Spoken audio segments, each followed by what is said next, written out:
This is my first question in Delta Math on the, it's sign numbers on a number line, L1. The L1 represents level 1, just in case you're wanting to know. L1 is level 1.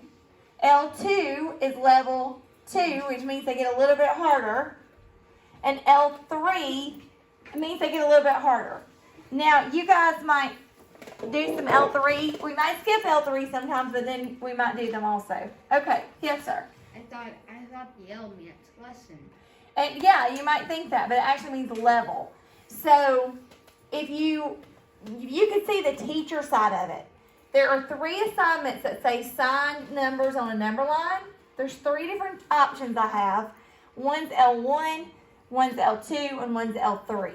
So level 1, level 2, level 3. It gets more difficult each time. Okay, so we're just on L1.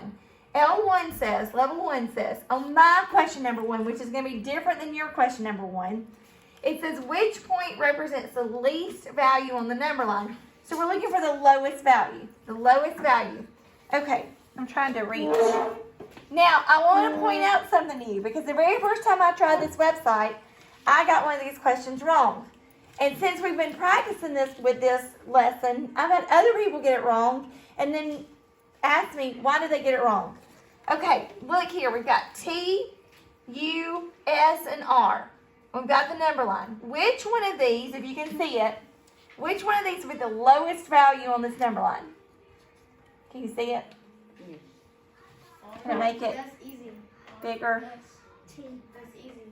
Okay, which one? It's T. It's T. Because it's T is the furthest to the left. Okay, now what I want you to look at in your answer choices is there are 2 T options. There's point T here and there's point T here. You've got to look at the numbers that go with it. If you just click point T, if you go, oh, T is the lowest, and you click T, it may still be the wrong answer. It's tricky, which I kind of like that as the teacher side of it. I like it because it makes you think a little bit harder. So we have to look at point T. Look where it is, if you can see that.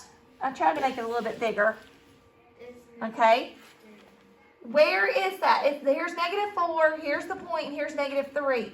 So our 2 options are -4.5 and -3.5. It's -3.5. It is -3.5. It's not after -4. Right, to be -4.5, it would have to be between -4 and -5.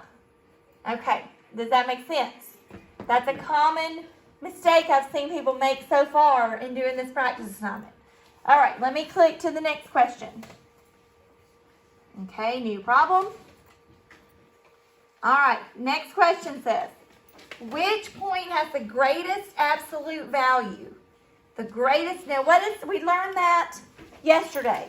Absolute, well, for you guys Friday.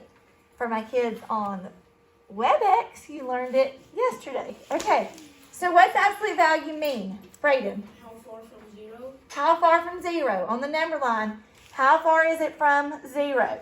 So, which one, find the 0, here's 0.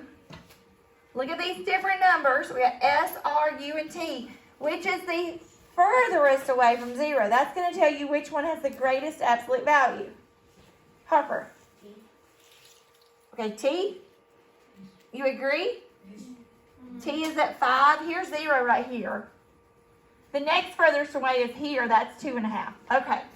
So, that's kind of the questions asked on this lesson. Are you guys looking up here? Because I'm fixing to switch to another lesson.